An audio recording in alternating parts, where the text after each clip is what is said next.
बोले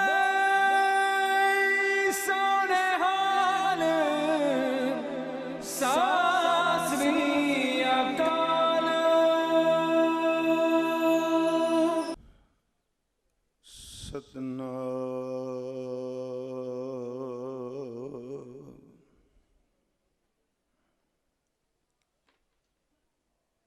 धन वाहे गुरु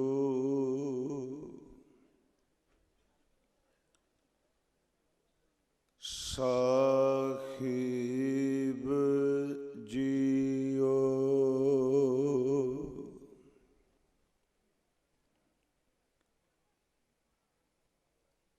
अब मैं कौन उपाय करो,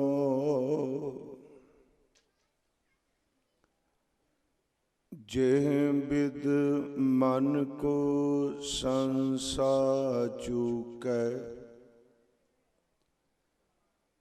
भवनिद पार परों।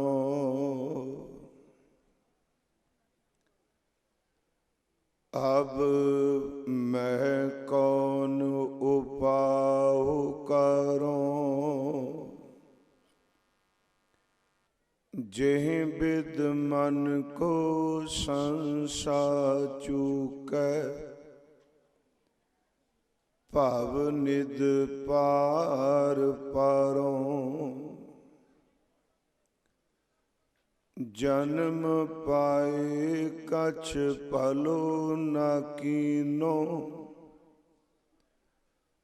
ताते अधिक डरों।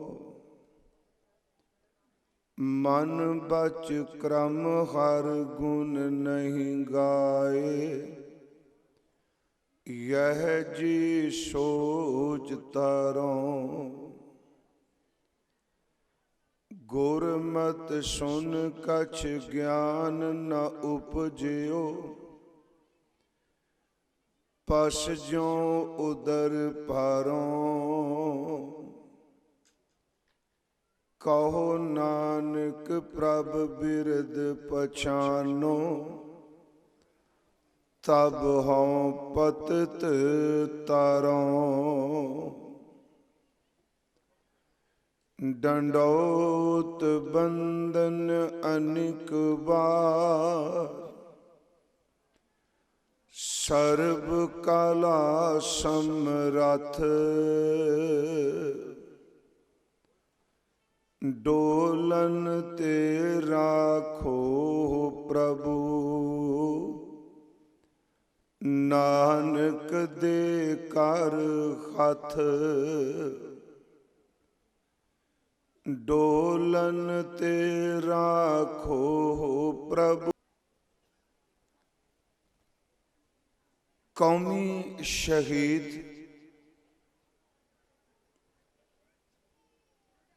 सन्मानयोग बाबा चरण सिंह जी हुणां दे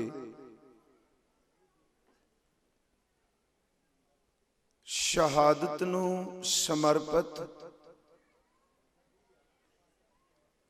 इस सालाना गुरमत समागम दी आप जी हाजरी भर रहे हो। हुणे ही दास तो पहला सन्मानयोग संत बाबा हरी सिंह जी रंधावियां वाले आप जी नूं मनुख दियां बिरतियां दी व्याख्या करके निहाल कर रहे सन। परमेश्वर ने जिथे उन्हां नूं बोलण दे रूप विच ये दात दित्ती है कथा दी, उथे उन्हां ने कलमी रूप विच भी सिख कौम दी सेवा कीती है। एक तां संप्रदायी गुरु ग्रंथ साहिब दा संपूर्ण सटीक, ਉਸ ਤੋਂ ਇਲਾਵਾ ਵਿਦਾਂਤ ਦੇ ਜਿਹੜੇ ਗ੍ਰੰਥ ਨੇ, ਜਿਹੜੇ ਪਹਿਲੇ ਸਮੇਂ 'ਚ ਪੜ੍ਹਾਏ ਜਾਂਦੇ ਸਨ, ਉਹਨਾਂ ਸਾਰਿਆਂ ਗ੍ਰੰਥਾਂ ਦਾ ਸੰਗ੍ਰਹਿ ਕਰਕੇ ਇੱਕ ਜਗ੍ਹਾ ਤੇ ਇਕੱਠਿਆਂ ਕਰ ਦਿੱਤਾ ਅਰਥਾਂ ਸਮੇਤ। ਉਹ ਆਪ ਜੀ ਨੂੰ ਵਿਚਾਰਾਂ ਸਰਵਣ ਕਰਾ ਰਹੇ ਸਨ। ਮੈਂ ਪਹਿਲੀ ਵਾਰ ਇਸ ਅਸਥਾਨ ਤੇ ਆਪ ਜੀ ਦੇ ਦਰਸ਼ਨ ਕਰਨ ਆਇਆ ਔਰ ਸਨਮਾਨਯੋਗ ਡਾਕਟਰ ਬਾਬਾ ਗੁਰਨਾਮ ਸਿੰਘ ਜੀ, ਇਹਨਾਂ ਨੇ ਬਾਬਾ ਚਰਨ ਸਿੰਘ ਜੀ ਦੇ ਜੀਵਨ ਨਾਲ ਸੰਬੰਧਿਤ ਇੱਕ ਛੋਟਾ ਜਿਹਾ ਕਿਤਾਬਚਾ ਦਾਸ ਨੂੰ ਭੇਜਿਆ। ਉਸ ਨੂੰ ਮੈਂ ਰਸਤੇ ਵਿੱਚ ਵਾਚਦਾ ਆ ਰਿਹਾ ਸਾਂ। ਉਸ ਦੇ ਆਧਾਰ ਤੇ ਹੀ ਆਪਾਂ ਗੁਰੂ ਗ੍ਰੰਥ ਸਾਹਿਬ ਦੀ ਬਾਣੀ ਦੀ ਰੋਸ਼ਨੀ ਵਿੱਚ ਆਪ ਜੀ ਨਾਲ ਗੁਰਮਤਿ ਵਿਚਾਰਾਂ ਦੀ ਸਾਂਝ ਪਾਵਾਂਗੇ। ਆਪ ਜਿਤਨੀ ਸੰਗਤ ਪੰਡਾਲ ਵਿੱਚ ਬੈਠੇ ਹੋ, ਇਕਾਗਰਤਾ ਨਾਲ ਚੁੱਪ ਦਾ ਦਾਨ ਬਖਸ਼ਦੇ ਹੋਏ ਮੱਥਾ ਟੇਕ ਕੇ ਜਿਸ ਜਗ੍ਹਾ ਤੇ ਜਿੱਥੇ ਵੀ ਥਾਂ ਮਿਲਦੀ ਹੈ ਆਪ ਬੈਠਣ ਦਾ ਯਤਨ ਕਰੋ। ਸਤਿਗੁਰੂ ਗੁਰੂ ਗੋਬਿੰਦ ਸਿੰਘ ਸੱਚੇ ਪਾਤਸ਼ਾਹ ਜੀ ਮਹਾਰਾਜ ਹਜ਼ੂਰ ਦੀ ਬਖਸ਼ਿਸ਼ ਕੀਤੀ ਕੋਈ ਦਾਤ ਫਤਿਹ ਦੀ ਪ੍ਰਵਾਨਗੀ ਬਖਸ਼ੋ। ਅਦਬ ਸਹਿਤ ਉਚਾਰਨ ਕਰੋ ਜੀ। ਵਾਹਿਗੁਰੂ ਜੀ ਕਾ ਖਾਲਸਾ, ਵਾਹਿਗੁਰੂ ਜੀ ਕੀ ਫਤਿਹ। ਜੋ ਕਿਤਾਬਜਾ ਸੰਤ ਬਾਬਾ ਡਾਕਟਰ ਗੁਰਨਾਮ ਸਿੰਘ ਜੀ ਹੋਣਾ ਨੇ ਲਿਖਿਆ, ਉਸ ਵਿੱਚ ਇੱਕ ਤਾਂ ਉਹਨਾਂ ਨੇ ਮਹਾਂਪੁਰਖਾਂ ਦੇ ਜੀਵਨ ਦੇ ਸੰਬੰਧ ਵੀ ਦੱਸਿਆ। ਉਹਨਾਂ ਦਾ ਜਨਮ, ਉਹਨਾਂ ਦਾ ਫੌਜ ਵਿੱਚ ਨੌਕਰੀ ਕਰਨਾ, ਉਸ ਜਗ੍ਹਾ ਤੇ ਵਿਤਕਰਾ ਹੋਣਾ, ਉਸ ਤੋਂ ਇਲਾਵਾ ਉਹਨਾਂ ਦੀ ਸੇਵਾ, ਹਰ ਪੱਖ ਤੋਂ ਚਾਨਣ ਪਾਇਆ ਤੇ ਅਖੀਰ ਤੇ ਜਿਨ੍ਹਾਂ ਲੋਕਾਂ ਨੇ ਉਹਨਾਂ ਨੂੰ ਤਸੀਹੇ ਦੇ ਕੇ ਸ਼ਹੀਦ ਕੀਤਾ, ਉਹਨਾਂ ਦਾ ਵਰਣਨ ਕੀਤਾ ਤੇ ਉਸ ਸ਼ਹਾਦਤ ਦਾ ਜਿਹੜਾ ਦ੍ਰਿਸ਼ ਹੈ ਕਿ ਕਿਸ ਢੰਗ ਨਾਲ ਉਹਨਾਂ ਨੂੰ ਦੋ ਫਾੜ ਕਰ ਦਿੱਤਾ ਗਿਆ, ਉਸ ਦਾ ਜ਼ਿਕਰ ਵੀ ਉਹਨਾਂ ਨੇ ਉਸ ਕਿਤਾਬ ਦੇ ਵਿੱਚ ਕੀਤਾ ਹੈ। ਜਿਹੜੇ ਆਰੰਭਕ ਸ਼ਬਦ ਇਹਨਾਂ ਨੇ ਵਰਤੇ, ਮੈਂ ਸਿਰਫ ਉਹਨਾਂ ਦੀ ਵਿਆਖਿਆ ਕਰਕੇ ਜਾਣੀ। ਉਹ ਆਰੰਭਕ ਸ਼ਬਦ ਸਨ ਕਿ ਸਿੱਖੀ ਦੇ ਤਿੰਨ ਥੰਮ ਨੇ। ਉਸ ਵਿੱਚ ਇਹਨਾਂ ਨੇ ਤਿੰਨ ਸ਼ਬਦ ਵਰਤੇ ਨੇ। ਇੱਕ ਸ਼ਬਦ ਹੈ ਸਿਮਰਨ, ਦੂਸਰਾ ਸ਼ਬਦ ਹੈ ਸੇਵਾ ਤੇ ਤੀਸਰਾ ਸ਼ਬਦ ਇਹਨਾਂ ਨੇ ਵਰਤਿਆ ਹੈ ਕੁਰਬਾਨੀ। ਅਸੀਂ ਚਲੋ ਦੋ ਸ਼ਬਦ ਵਰਤਦੇ ਸਾਂ ਕਿ ਸਿਮਰਨ ਤੇ ਸੇਵਾ ਸਿੱਖੀ ਦੇ ਥੰਮ ਨੇ। ਇਹਨਾਂ ਤਿੰਨ ਸ਼ਬਦਾਂ ਦੀ ਵਰਤੋਂ ਕੀਤੀ, ਸੇਵਾ, ਸਿਮਰਨ ਤੇ ਕੁਰਬਾਨੀ, ਇਹ ਸਿੱਖੀ ਦੇ ਥੰਮ ਨੇ। ਜਦੋਂ ਅਸੀਂ ਗੁਰੂ ਗ੍ਰੰਥ ਸਾਹਿਬ ਦੀ ਬਾਣੀ ਦਾ ਪਾਠ ਕਰਨੇ ਆ, ਮੈਂ ਸ਼ਹਾਦਤ ਸੰਬੰਧੀ ਵੀ ਅਰਜ਼ ਕਰਨੀ, ਕੁਰਬਾਨੀ ਸ਼ਬਦ ਦੇ ਬਾਰੇ ਵੀ। ਸਭ ਤੋਂ ਪਹਿਲਾਂ ਜਿਹੜੀ ਗੱਲ ਹੈ ਉਹ ਹੈ ਕਿ ਸੇਵਾ, ਸੇਵਾ ਦੇ ਨਾਲ ਸਿਮਰਨ, ਜਾਂ ਇਹਨੂੰ ਇਉਂ ਸ਼ਬਦ ਵਰਤ ਲਓ, ਸਿਮਰਨ ਤੇ ਸੇਵਾ।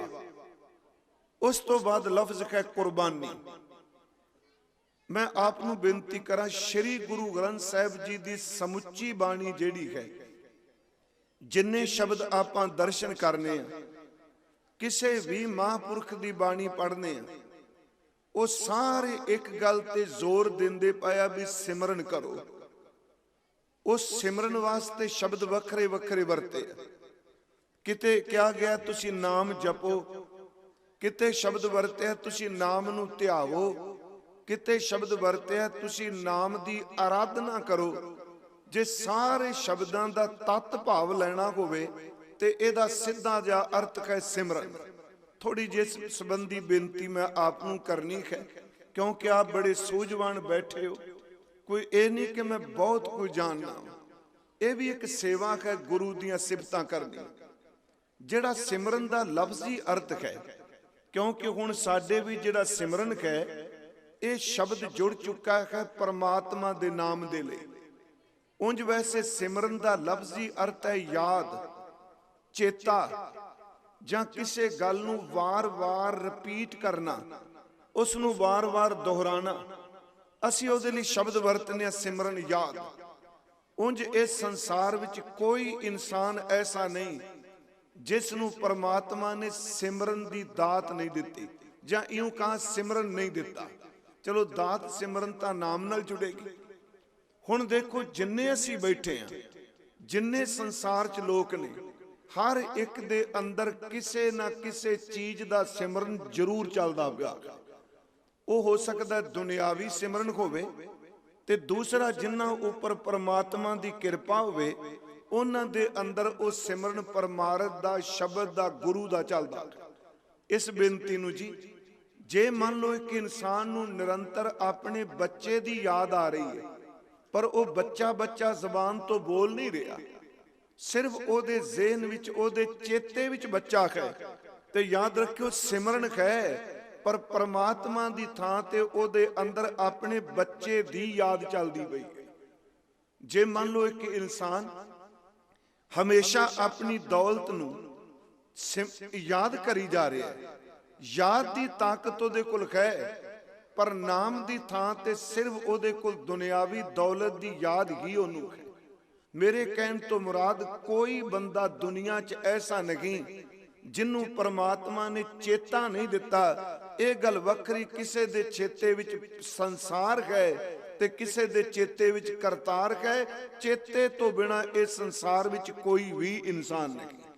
परमात्मा ने हर एक नूं ये चेता दिता है। इस तो अगली बेनती कि जदों असीं सिमरन की गल करने, मैं रात भी मलेरकोटले एक बेनती करके आया कि जिन्नी भी बाणी आपां पढ़ने पे हैं, ये गुरमुखो सारे दे सारे रूहानी शब्द जिहड़े ने परमात्मा दे सिमरन विचों ही पैदा होए। जिन्हां ने सिमरन कीता उन्हां दे अंदर अनुभव आया, रब्बी ज्ञान प्रगट होया, ते ओ ज्ञान वाचक ज्ञान नहीं, अभेदता विचों, तदरूपता विचों, जिथे आत्म परमात्मा दा सुमेल हुंदा है, उस विचों जिहड़ा ज्ञान प्रगट होया, उन्हां ने अपनी रसना तो उचारण किया। दुनिया दा हर धार्मिक ग्रंथ, दुनिया दा हर धार्मिक बंदा, ओदी पैदाइश ही परमात्मा दे सिमरन विचों हुई। आप जी सुखमनी साहिब दा पाठ करदे हो, महाराज दा बचन है, हर सिमरन कर भगत प्रगटाए, हर सिमरन लग बेद उपाए। हुण सतगुरु गुरु पंचम पातशाह जी बख्शिश करदे आ कि ये भगतां दी होंद भी सिमरन करके है। उन्हां ने सिमरन कीता ते सिमरन विच भी भगत पैदा होया। हर सिमरन कर भगत प्रगटाए, हर सिमरन लग बेद उपाए। इत्थे बेद दा अर्थ असीं रूहानी ज्ञान दे ग्रंथ करांगे। जिन्ने ज्ञान दे रूहानी ग्रंथ ने उन्हां दी होंद भी सिमरन करके है। हर सिमरन कर भगत प्रगटाए, हर सिमरन लग बेद उपाए, हर सिमरन पै सिद्ध जति दाते। सिमरन विचों ही जत सत वाले महापुरख पैदा होए, सिमरन विचों ही दानी महापुरुष पैदा होए, ते गुरमुखो सिमरन विचों ही नाम दा किणका वंडन वाले दाते पैदा हुंदे। हर सिमरन कर भगत प्रगटाए, हर सिमरन लग बेद उपाए, हर सिमरन पै सिद्ध जति दाते, हर सिमरन नीच चौं कुंट जाते। जिन्हां नूं लोक जात दे आधार ते नीवा कहंदे सन, ते सिमरन दी किरपा नाल चारे कुंटां विच उन्हां दी जय जयकार हो गई, क्योंकि सिमरन ने जिन्हां नूं नीच कहंदे सन उन्हां नूं भी सर्वोत्तम कर दिता, श्रोमणी बना दिता। हर सिमरन कर भगत प्रगटाए, हर सिमरन लग बेद उपाए, हर सिमरन पै सिद्ध जति दाते, हर सिमरन नीच चौं कुंट जाते, हर सिमरन धारी सब धरना। आ जो कुछ भी संसार विच आप जी टिकिया देख रहे हो, गुरु पंचम पातशाह महाराज करदे आ मेहर, ये हर चीज परमात्मा दे सिमरन करके ही टिकी हुई। हर सिमरन धारी सब धरना, सिमर सिमर हर कारण करना, हर सिमरन की ओ सकल आकारा, ते सिमरन व्यर्थ नहीं, हर सिमरन में आप निरंकारा। जिथे परमात्मा दा सिमरन है गुरमुखो, उथे परमात्मा आप वरतदा है। इस नूं फिर मैं थोड़ा जिहा रिपीट कर देना। जिथे उस दे नाम दा चर्चा है, जिथे उहदा नाम जपिया जांदा है, उथे नामी दी खोंद मौजूद रहिंदी है। महाराज कहते सिमरन विच करतार आप वरदा है, निरंकार आप वरदा है। मेरे कहण तो मुराद कि पार ब्रह्म परमेश्वर दे सिमरन विचों ही सब कुछ पैदा होया।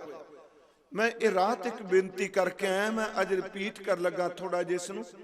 श्रीमान भाई साहब भाई गुरदास साहब जी, जिन्हां ने अपनियां रचनावां विच सिख सिद्धांत दी व्याख्या भी कीती, गुरु ग्रंथ साहिब दे जिहड़े गूढ़ विषय ने उन्हां दी व्याख्या भी अपनी रचना विच कीती।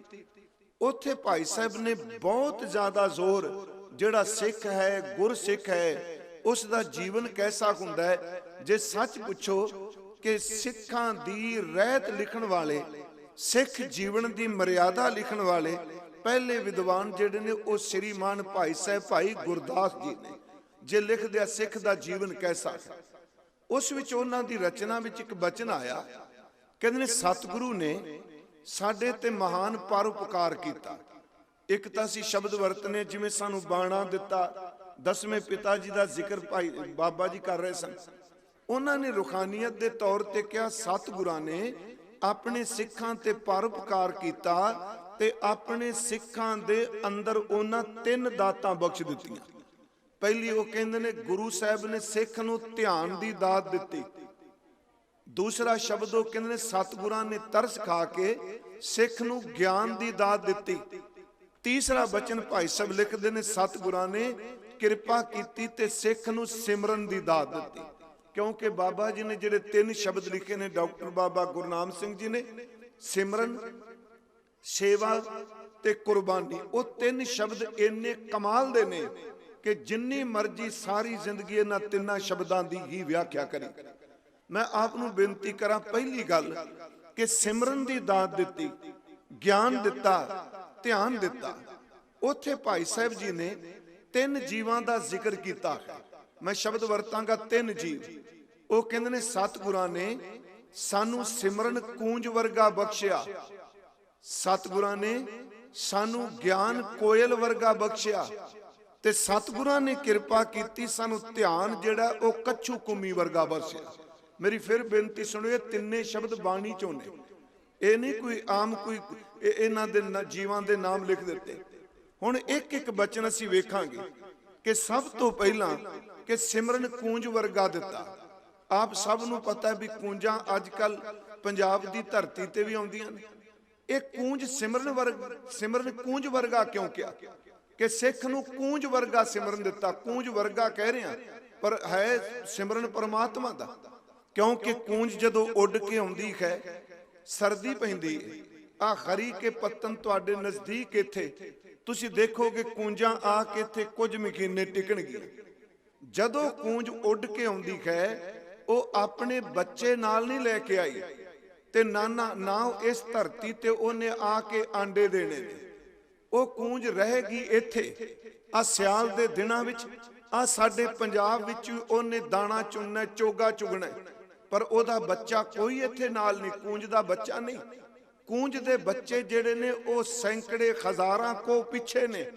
पर गुरु ग्रंथ साहिब दी बाणी दा अटल भरोसा है साडा कि सतगुरु बचन करदे आ कि लोग पुछदे सिमरन की कि असीं वैगुरु कहने कुछ होवेगा। महाराज कहंदे ने भले लोको अंतर आत्मे तो जुड़ के कोई सिमरन करे, एक शरीर दी एनर्जी ताकत दूजे शरीर विच भी प्रवेश कर जाती है। सिमरन विच इन्नी वड्डी ताकत है। मैं पाठ करांगा, तुसी नितनेम करन वाले रोज वो पाठ करदे। कूंज अपने बच्चे नहीं लैके आई, बच्चे ओदे पिछे ने। इस धरती ते जदों वो दाना चुगेगी, चोगा चुगेगी, वो दाना वो खुराक कूंज दे चुंझ विच जांदा है, ओदे पेट भी जांदा है। पर वेखो उसे वक्त अपने बच्चे नूं याद करदी, ओदा सिमरन करदी। बच्चा ओदे कोल नहीं, ਕਮਾਲ ਕਰ ਦਿੱਤੀ ਪ੍ਰਮਾਤਮਾ ਨੇ ਸਿਮਰਨ ਦੀ ਇਸ ਸ਼ਕਤੀ 'ਚ ਕਿ ਕੂੰਜ ਪੰਜਾਬ ਦੀ ਧਰਤੀ ਤੇ ਬੈਠੀ ਦਾਣਾ ਚੁਣੇ ਤੇ ਬੱਚੇ ਨੂੰ ਯਾਦ ਕਰਦੀ ਏ। ਖਾਣਾ ਦਾਣਾ ਮਾਂ ਖਾ ਰਹੀ ਏ, ਜਦੋਂ ਬੱਚੇ ਨੂੰ ਚੇਤੇ ਕੀਤਾ ਤੇ ਕੂੰਜ ਦੇ ਅੰਦਰ ਅਨਾਜ ਨਾਲ, ਦਾਣੇ ਨਾਲ, ਚੋਗੇ ਨਾਲ, ਖੁਰਾਕ ਨਾਲ ਜਿਹੜੀ ਅਦ੍ਰਿਸ਼ਟ ਤਾਕਤ ਪੈਦਾ ਹੋਈ, ਗੁਰੂ ਗ੍ਰੰਥ ਸਾਹਿਬ ਕਹਿੰਦੇ ਉਹਦਾ ਅਸਰ ਉਹਦੇ ਬੱਚੇ ਉੱਤੇ ਹੋਣ ਲੱਗ ਪੈਂਦਾ। ਬੱਚਾ ਸੈਂਕੜੇ ਕੋ ਪਿੱਛੇ। ਆਪ ਰੋਜ਼ ਇੱਕ ਪਾਠ ਕਰਦੇ ਹੋ, ਊੜੈ ਊੜ ਆਵੈ ਸੈ ਕੋਸਾਂ, ਕਿਉਂਕਿ ਮੈਂ ਪਹਿਲਾ ਸ਼ਬਦ ਜੋ ਗੁਰਮੁਖਾਂ ਲਿਖਿਆ ਸਿਮਰਨ ਉਹ ਚੁਣਿਆ। ਊੜੈ ਊੜ ਇਹ ਦੋ ਸ਼ਬਦ ਨੇ। ਇਹਦਾ ਅਰਥ ਹੈ ਕਿ ਇੱਕ ਤੇ ਉੱਡ ਦਾ ਅਰਥ ਹੈ ਉੱਡਣਾ, ਇੱਕ ਊੜ ਦਾ ਅਰਥ ਹੈ ਕੂੰਜ, ਕਿ ਕੂੰਜ ਉੱਡ ਕੇ ਆਉਂਦੀ ਹੈ ਸੈਂਕੜੇ ਕੋ ਦੂਰੋਂ। ਊੜੈ ਊੜ ਆਵੈ ਸੈ ਕੋਸਾਂ, ਸੈਂਕੜੇ ਕੋ ਦੂਰੋਂ ਉੱਡ ਕੇ ਆਈ। ਤਿਸ ਪਾਛੈ ਬਚਰੇ ਛਰਿਆ, ਪਰ ਉਹਦੇ ਬੱਚੇ ਤੇ ਨਾਲ ਨਹੀਂ ਆਏ ਨਾ। ਉਹਦੇ ਬੱਚੇ ਛਰਿਆ ਦਰ ਤੇ ਪਿੱਛੇ ਬੱਚੇ ਛੱਡ ਹੀ ਆਪਣੇ ਬੱਚੇ ਨਾਲ ਲੈ ਕੇ ਆਈ। ਫਿਰ ਕੀਤਾ ਕੀ ਜੀ? ਊੜੈ ਊੜ ਆਵੈ ਸੈ ਕੋਸਾਂ, ਤਿਸ ਪਾਛੈ ਬਚਰੇ ਛਰਿਆ, ਤਿੰਨ ਕਵਨ ਖਲਾਵੈ। ਫਿਰ ਬੇਨਤੀ ਸੁਣੋ, ਉਹਨਾਂ ਬੱਚਿਆਂ ਨੂੰ ਤਿੰਨ ਦਰ ਤੇ ਉਹਨਾਂ ਨੂੰ, ਉਹ ਬੱਚੇ ਜਿਹੜੇ ਪਿੱਛੇ ਛੱਡ ਆਈ, ਉਹਨਾਂ ਬੱਚਿਆਂ ਨੂੰ ਕੌਣ ਚੋਗਾ ਪਾ ਰਿਹਾ, ਕੌਣ ਦਾਣਾ ਪਾ ਰਿਹਾ, ਕੌਣ ਖੁਰਾਕ ਦੇ ਰਿਹਾ? ਤਿੰਨ ਕਵਨ ਖਲਾਵੈ, ਕਵਨ ਚੁਗਾਵੈ। ਉਹਨਾਂ ਨੂੰ ਕੌਣ ਖਵਾਉਂਦਾ ਹੈ, ਕੌਣ ਚੋਗਾ ਪਾਉਂਦਾ ਹੈ? ਅੱਗੇ ਮਹਾਰਾਜ ਕਹਿੰਦੇ ਮਨ ਮਹਿ ਸਿਮਰਨ ਕਰਿਆ। ਗੁਰਮੁਖੋ ਇੱਥੇ ਸਿਮਰਨ ਦਾ ਅਰਥ ਪਰਮਾਤਮਾ ਦਾ ਸਿਮਰਨ ਨਹੀਂ, ਬਖਸ਼ ਦਿਆ ਦੇ ਤੇ ਸਿਮਰਨ ਦਾ ਅਰਥ ਨਾਮ ਸਿਮਰਨ ਨਹੀਂ। ਮਨ ਮੈਂ ਸਿਮਰਨ ਕਰਿਆ ਦਾ ਮਤਲਬ ਹੈ ਕਿ ਕੂੰਜ ਨੇ ਆਪਣੇ ਮਨ ਵਿੱਚ ਆਪਣੇ ਬੱਚੇ ਦਾ ਸਿਮਰਨ ਕੀਤਾ। ਖੁਰਾਕ ਕੂੰਜ ਖਾ ਰਹੀ ਹੈ ਤੇ ਸਿਮਰਨ ਦੀ ਤੁਫੈਲਿਸ਼, ਸਿਮਰਨ ਦੀ ਬਦੌਲਤ ਉਹ એનર્ਜੀ, ਉਹ ਤਾਕਤ ਬੱਚੇ ਉੱਤੇ ਅਸਰ ਕਰਦੀ ਪਈ। ਇਹ ਹੈ ਸਿਮਰਨ ਦੀ ਤਾਕਤ। ਮਹਾਰਾਜ ਜੀ ਦਾ ਇੱਕ ਹੋਰ ਬਚਨ ਹੁੰਦਾ ਹੈ, ਚੁਗੈ ਚਿਤਾਰੈ ਪੀ ਚੁਗੈ, ਚੁਗ ਚੁਗ ਚਿਤਾਰੇ। ਭਗਤ ਕਬੀਰ ਸਾਹਿਬ ਦਾ ਸ਼ਲੋਕ ਹੈ। ਕੂੰਜ ਚੁਗਦੀ ਹੈ ਫਿਰ ਚੇਤੇ ਕਰਦੀ ਏ, ਜਿਉਂ-ਜਿਉਂ ਚੁਗਦੀ ਏ ਬੱਚੇ ਨੂੰ ਯਾਦ ਕਰਦੀ ਏ। ਯਾਦ ਰੱਖੋ ਗੁਰਮੁਖੋ, ਜੇ ਇੱਕ ਕੂੰਜ ਦਾ ਕੀਤਾ ਹੋਇਆ ਬੱਚੇ ਦਾ ਸਿਮਰਨ ਬੱਚੇ ਅੰਦਰ ਮਾਂ ਦੀ ਤਾਕਤ ਖੁਰਾਕ ਪਹੁੰਚਾ ਦਿੰਦਾ ਹੈ। ਜਿਹੜਾ ਆਪਣੇ ਸਤਿਗੁਰੂ ਦੇ ਸ਼ਬਦ ਦਾ ਸਿਮਰਨ ਕਰੇਗਾ, ਸ਼ਬਦ ਦੀ ਤਾਕਤ ਉਹ ਸਿੱਖ ਵਿੱਚ ਪ੍ਰਵੇਸ਼ ਜ਼ਰੂਰ ਕਰੇਗਾ, ਕਿਉਂਕਿ ਸਿਮਰਨ 'ਚ ਸਮਰੱਥਾ ਹੈ। ਇਸ ਤੋਂ ਅਗਲੀ ਬੇਨਤੀ ਕਿ ਸਿਮਰਨ ਜਿਹੜਾ ਹੈ ਭਾਵੇਂ ਵੱਖ-ਵੱਖ ਅਵਸਥਾਵਾਂ ਗੁਰਮੁਖ ਦੱਸਦੇ ਆ ਪਿਆਰਿਓ, ਪਰ ਇਹਦੀ ਸ਼ੁਰੂਆਤ ਤਾਂ ਸਾਡੀ ਰਸਨਾ ਦੇ ਜਪ ਤੋਂ ਹੈ ਨਾ। ਜਪ ਵੀ ਤਿੰਨ ਤਰ੍ਹਾਂ ਦਾ ਪੁਰਾਣੇ ਸ਼ਾਸਤਰਕਾਰ ਦੱਸਦੇ ਸਨ। ਇੱਕ ਜਪ ਹੈ ਜਿਹਨੂੰ ਅਸੀਂ ਵਾਚਕ ਕਹਿੰਦੇ ਆ। ਮੈਂ ਫਿਰ ਆਪ ਨੂੰ ਰਿਪੀਟ ਕਰ ਦਿਆਂ ਜੀ, ਮੈਂ ਸਿਰਫ ਤਿੰਨ ਸ਼ਬਦ ਹੀ ਜੋ ਬਾਬਾ ਜੀ ਨੇ ਲਿਖੇ ਨੇ ਮੈਂ ਦੁਹਰਾ ਰਿਹਾ, ਮੈਂ ਉਹਨਾਂ ਤੇ ਅਰਜ਼ ਕਰਨੀ। ਵੇਖੋ ਜਿਹੜਾ ਜਪ ਹੈ, ਇੱਕ ਜਪ ਹੈ ਵਾਚਕ।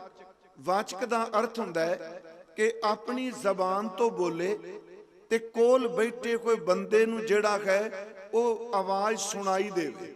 ਜਿਵੇਂ ਮੰਨ ਲਓ ਆਪਾਂ ਸੰਗਤ ਵਿੱਚ ਉੱਚੀ ਸਾਰੀ ਸਤਿਨਾਮ ਵਾਹਿਗੁਰੂ ਜਪਨੇ, ਇਹ ਵਾਚਕ ਜਪ ਹੈ। ਦੂਸਰਾ ਜਪ ਹੁੰਦਾ ਹੈ ਉਪਾਂਸੂ। ਇਹ ਜਪਣ ਨਾਲ ਹੀ ਅੱਗੇ ਬਖਸ਼ਿਸ਼ ਹੁੰਦੀ ਹੈ। ਜਪ ਹੈ ਉਪਾਂਸੂ। ਉਪਾਂਸੂ ਦਾ ਅਰਥ ਹੈ ਕਿ ਆਵਾਜ਼ ਦੂਜੇ ਨੂੰ ਸੁਣਾਈ ਨਹੀਂ ਦੇ ਰਹੀ, ਬੁੱਲ ਵੀ ਬੰਦ ਕੀਤੇ ਹੋਏ ਆ, ਪਰ ਉਹਦੇ ਅੰਦਰ ਗਲੇ ਵਿੱਚ ਹੀ ਸ਼ਬਦ ਚੱਲ ਰਿਹਾ ਹੈ। ਤੇ ਤੀਸਰਾ ਜਪ ਹੁੰਦਾ ਹੈ ਮਾਨਸਿਕ। ਨਾ ਗਲੇ ਵਿੱਚ ਨਾ ਆਵਾਜ਼ ਆਵੇ, ਸਿਰਫ ਖਿਆਲ ਦੇ ਤੌਰ ਤੇ। ਮੈਂ ਹੁਣੇ ਆਪ ਨੂੰ ਅਰਜ਼ ਕੀਤੀ ਸੀ, ਜਿੰਨੇ ਬੈਠੇ ਆ ਅਸੀਂ ਬੋਲਾਂਗੇ ਨਹੀਂ, ਪਰ ਖਿਆਲ ਦੇ ਤੌਰ ਤੇ ਸਾਨੂੰ ਕੋਈ ਨਾ ਕੋਈ ਚੀਜ਼ ਚੇਤੇ ਆਈ ਜਾਂਦੀ ਹੈ। ਕਈ ਵਾਰੀ ਜ਼ਬਾਨ ਨਾਲ ਬੋਲਦਿਆਂ ਹੋਇਆਂ ਵੀ ਖਿਆਲ ਕੁਝ ਹੋਰ ਚੇਤੇ ਕਰੀ ਜਾਂਦਾ, ਅੰਦਰ ਕੁਝ ਹੋਰ ਹੀ ਖਿਆਲ ਆਈ ਜਾਂਦਾ। ਮੈਂ ਸ਼ਬਦ ਵਰਤਾਂ, ਜਿਵੇਂ ਅਸੀਂ ਸੁਲਤਾਨਪੁਰ ਦੀ ਉਦਾਹਰਨ ਦਿੰਨੇ ਆ। ਇਹ ਸਾਡੇ ਨਾਲ ਸਿਮਰਨ ਬੋਲਦਿਆਂ, ਕੀਰਤਨ ਕਰਦਿਆਂ, ਕਥਾ ਕਰਦਿਆਂ, ਇਹ ਨਾ ਬਾਣੀ ਪੜ੍ਹਦਿਆਂ, ਇਹ ਤਕਰੀਬਨ ਹਰ ਬੰਦੇ ਨਾਲ ਵਾਪਰਦਾ, ਕਿਉਂਕਿ ਜ਼ਬਾਨ ਕੁਝ ਬੋਲ ਰਹੀ ਹੈ, ਚੇਤਾ ਕੁਝ ਹੋਰ ਚੱਲ ਰਿਹਾ। ਜਿਵੇਂ ਸੁਲਤਾਨਪੁਰ ਦੀ ਘਟਨਾ ਸੀ, ਸਾਰੇ ਜਾਣਦੇ। ਕੀ ਉਹ ਕਾਜੀ ਕੁਰਾਨ ਦੀਆਂ ਆਇਤਾਂ ਨਮਾਜ਼ ਵਿੱਚ ਨਹੀਂ ਸੀ ਪੜ੍ਹ ਰਿਹਾ?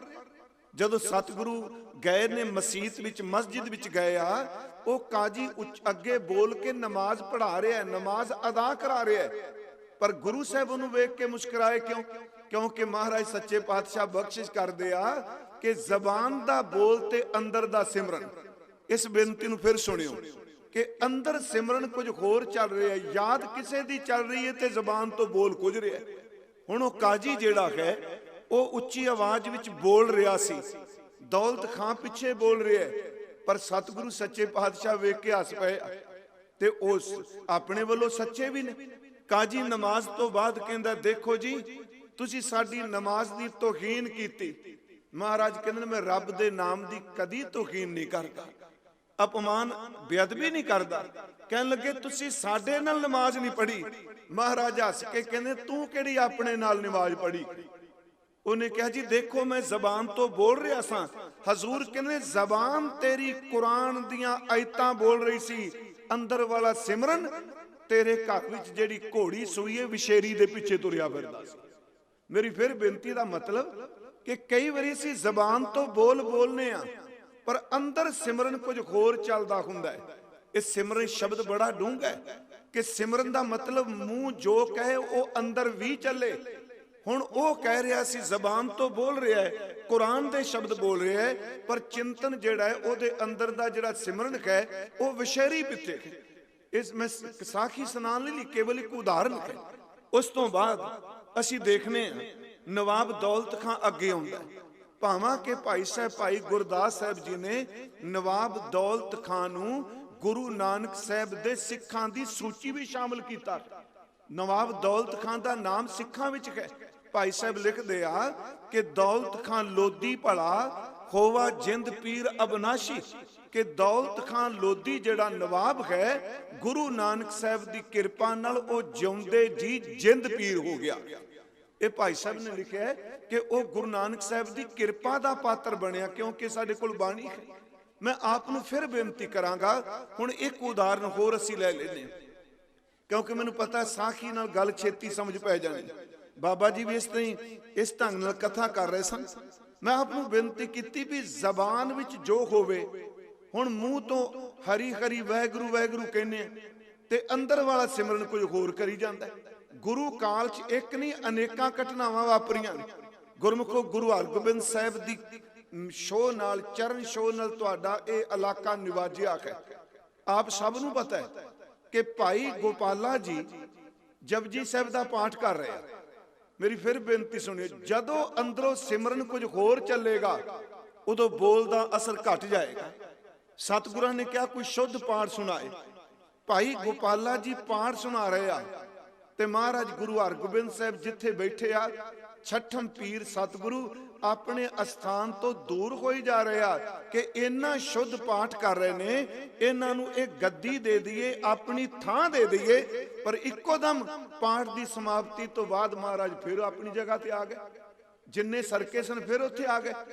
ਤੇ ਜਦੋਂ ਪਾਠ ਸਮਾਪਤ ਹੋਇਆ ਤੇ ਸਤਿਗੁਰਾਂ ਨੇ ਇਹ ਸ਼ਬਦ ਕਹੇ ਕਿ ਗੁਰਮੁਖੋ ਤੁਸੀਂ ਪਾਠ ਇਕਾਗਰਤਾ ਨਾਲ ਕੀਤਾ, ਅੰਦਰ ਵੀ ਪਾਠ ਦਾ ਚਿੰਤਨ ਸੀ, ਮੁਖ ਤੋਂ ਵੀ ਪਾਠ ਸੀ, ਪਰ ਜਦੋਂ ਸਮਾਪਤੀ ਤੇ ਆਏ ਅੰਦਰ ਫੁਰਨਾ ਆ ਗਿਆ ਕਿ ਮਹਾਰਾਜ ਤੋਂ ਘੋੜਾ ਮੰਗਾਂਗਾ। ਯਾਦ ਰੱਖਿਓ ਪਾਠ ਜਪਜੀ ਸਾਹਿਬ ਦਾ ਚੱਲ ਰਿਹਾ ਤੇ ਅੰਦਰ ਸਿਮਰਨ ਘੋੜੇ ਦਾ ਆ ਗਿਆ।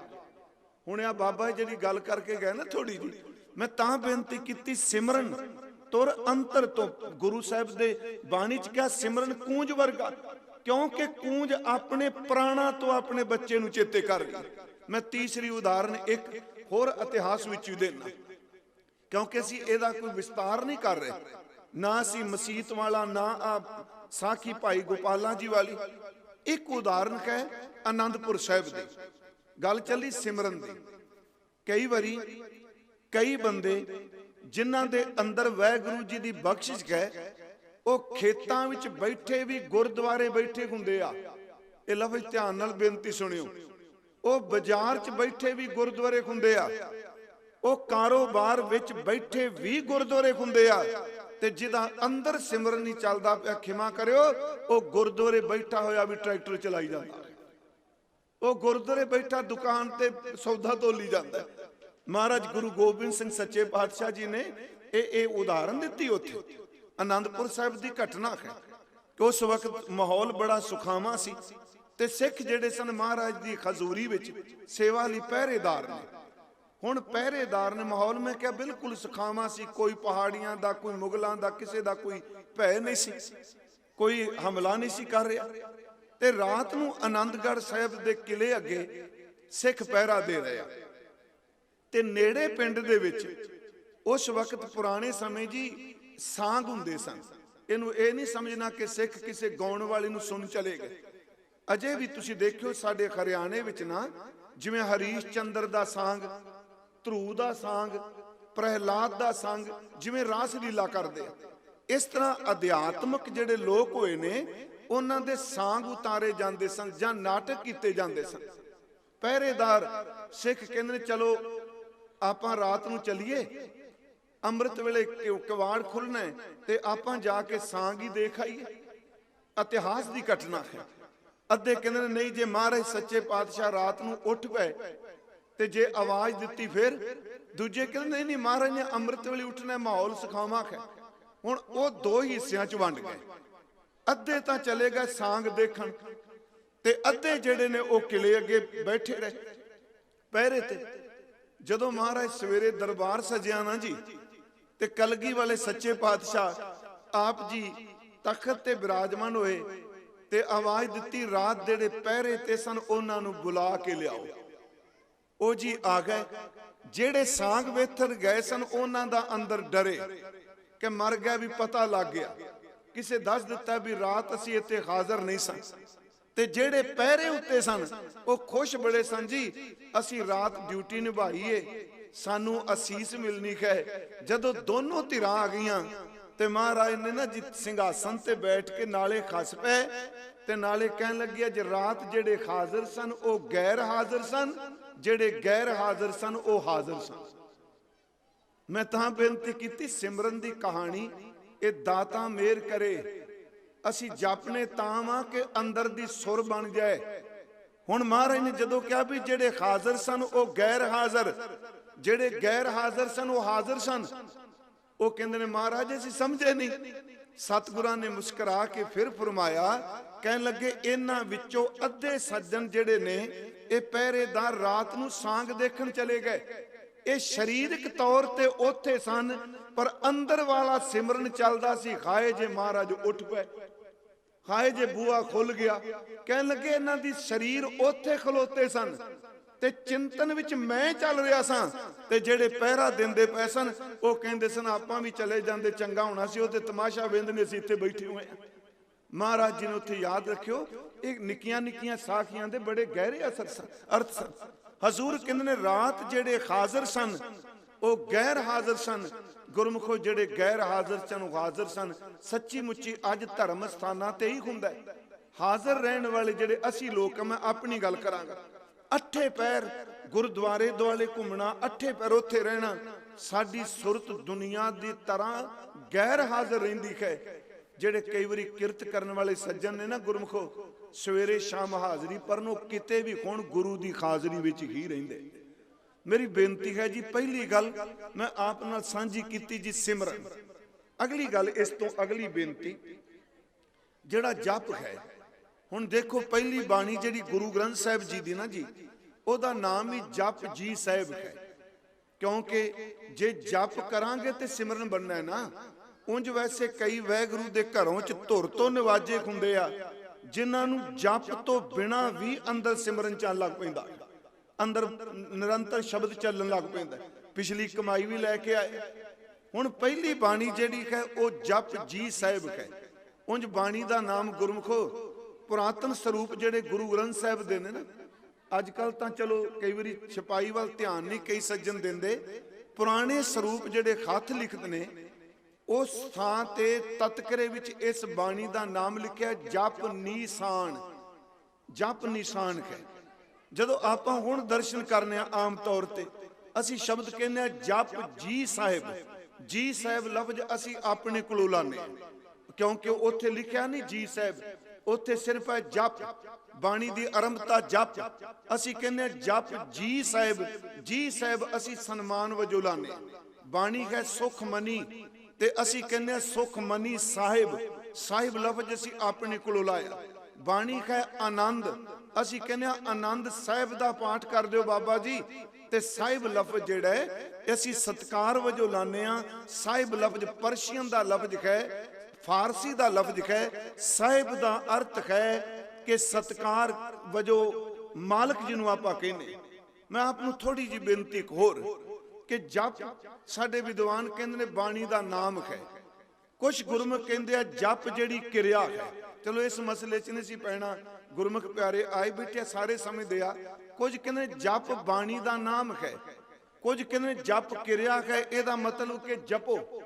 ਉਂਝ ਬਾਣੀ ਦੇ ਅਰਥਾਂ ਦਾ ਕੋਈ ਪਾਰਾਵਾਰ ਨਹੀਂ ਪਾ ਸਕਦਾ। ਮੈਂ ਆਪ ਨੂੰ ਬੇਨਤੀ ਕਰਾਂ ਕਿ ਜਪ ਕਿਰਿਆ ਵੀ ਹੈ, ਜਪ ਨਾਮ ਵੀ ਹੈ। ਕਿਰਿਆ ਦਾ ਅਰਥ ਹੈ ਕੰਮ। ਜਦੋਂ ਅਸੀਂ ਰਸਨਾ ਨਾਲ ਬੋਲਾਂਗੇ ਤੇ ਉਹ ਕਿਰਿਆ ਬਣੇਗੀ। ਜਪ ਜਿਹੜਾ ਹੈ ਉਹ ਕਿਰਿਆ ਹੈ, ਉਹ ਕੰਮ ਬਣੇਗਾ। ਦਾਸ ਦੇ ਮਨ 'ਚ ਇੱਕ ਦਿਨ ਆਇਆ, ਕਈ ਵਾਰੀ ਅਸੀਂ ਕਹਿ ਦਿੰਦੇ ਜੀ ਇਹ ਵਾਹਿਗੁਰੂ ਵਾਹਿਗੁਰੂ ਸ਼ਬਦ ਜਪਣ ਦਾ ਕੀ ਲਾਭ। ਉਂਝ ਤੇ ਵੈਸੇ ਮੈਂ ਯਤਨ ਕਰਨਾ ਕਦੀ ਵੀ ਸਟੇਜ ਦੇ ਉੱਤੇ ਕੋਈ ਐਸੀ ਗੱਲ ਨਾ ਕਰੋ ਜਿਹਦੇ ਨਾਲ ਪੰਥ ਵਿੱਚ ਦੁਫੇੜ ਪੈਂਦਾ ਹੋਵੇ।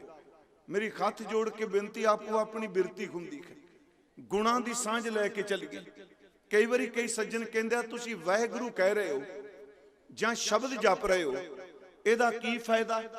ਤੇ ਉਹਨਾਂ ਦਾ ਅਗਲਾ ਸਵਾਲ ਹੁੰਦਾ ਜੀ ਇਹ ਖੰਡ ਖੰਡ ਕਹੀ ਜਾਓ, ਖੰਡ ਖੰਡ ਕਹੀ ਜਾਓ, ਮੂੰਹ ਥੋੜਾ ਮਿੱਠਾ ਹੋ ਜਾਣਾ। ਤੇ ਆਮ ਬੰਦਾ ਲੌਜਿਕ ਸਮਝ ਜਾਂਦਾ, ਕਹਿੰਦਾ ਵਾਕਈ ਠੀਕ ਜੀ, ਜੇ ਖੰਡ ਖੰਡ ਕਹੀ ਜਾਾਂਗੇ ਤੇ ਮੂੰਹ ਮਿੱਠਾ ਥੋੜਾ ਹੋਣਾ। ਉਹ ਫਿਰ ਕਹਿੰਦਾ ਕਿਰਿਆ ਚਾਹੀਦੀ, ਕੰਮ ਚਾਹੀਦਾ। ਖੰਡ ਖਾਓ ਤੇ ਮੂੰਹ ਮਿੱਠਾ ਹੋਣਾ, ਖੰਡ ਖੰਡ ਕਹਿਣ ਨਾਲ ਨਹੀਂ ਮਿੱਠਾ ਹੋਣਾ।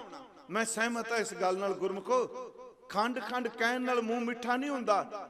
ਪਰ ਇੱਕ ਗੱਲ ਯਾਦ ਰੱਖਿਓ, ਖੰਡ ਬਾਹਰ ਦਾ ਪਦਾਰਥ ਹੈ। ਖੰਡ ਤਲੀ ਤੇ ਕੋਈ ਰੱਖੇਗਾ ਬਾਹਰ ਦਾ ਪਦਾਰਥ ਤਾਂ ਮਿੱਠਾ ਹੋਣਾ ਹੈ। ਜਿਹੜਾ ਅਸੀਂ ਵਾਹਿਗੁਰੂ ਕਹਿੰਦੇ ਆ ਇਹ ਸਰੀਰ ਤੋਂ ਵੱਖਰਾ ਨਹੀਂ, ਇਹ ਹਰ ਸਰੀਰ ਦੇ ਵਿੱਚ ਹੀ ਹੈ। ਜਦੋਂ ਵਾਹਿਗੁਰੂ ਵਾਹਿਗੁਰੂ ਕੋਈ ਬੋਲੇਗਾ ਸੱਚ ਐਵੇਂ ਨਾਮ ਹੀ ਉਹਦੇ ਅੰਦਰੋਂ ਮਿਠਾਸ ਪੈਦਾ ਕਰ ਦਿੰਦਾ। ਫਿਰ ਇਸ ਬੇਨਤੀ ਨੂੰ ਸੁਣ, ਮੈਂ ਅਰਜ਼ ਕੀਤੀ ਵੀ ਅਸੀਂ ਕਹਾਂਗੇ ਖੰਡ ਖੰਡ ਕਹਿੰਦੇ ਆ, ਉਹ ਗੁਰਮੁਖੋ ਖੰਡ ਸਰੀਰ ਤੋਂ ਵੱਖਰਾ ਪਦਾਰਥ ਹੈ। ਪਰਮਾਤਮਾ ਸਰੀਰ ਤੋਂ ਵੱਖਰਾ ਨਹੀਂ, ਪਰਮੇਸ਼ਵਰ ਸਰੀਰ ਤੋਂ ਵੱਖ ਨਹੀਂ। ਠੀਕ ਹੈ, ਦਲੀਲ ਦੇਣ ਵਾਲਾ ਦਲੀਲ ਦੇ ਰਿਹਾ ਕਿ ਨਹੀਂ ਜੀ ਵਾਹਿਗੁਰੂ ਕਹੋਗੇ ਕੀ ਫਾਇਦਾ ਜੇ ਖੰਡ ਖੰਡ ਕਹੀ ਜਾਂਦੇ ਆ।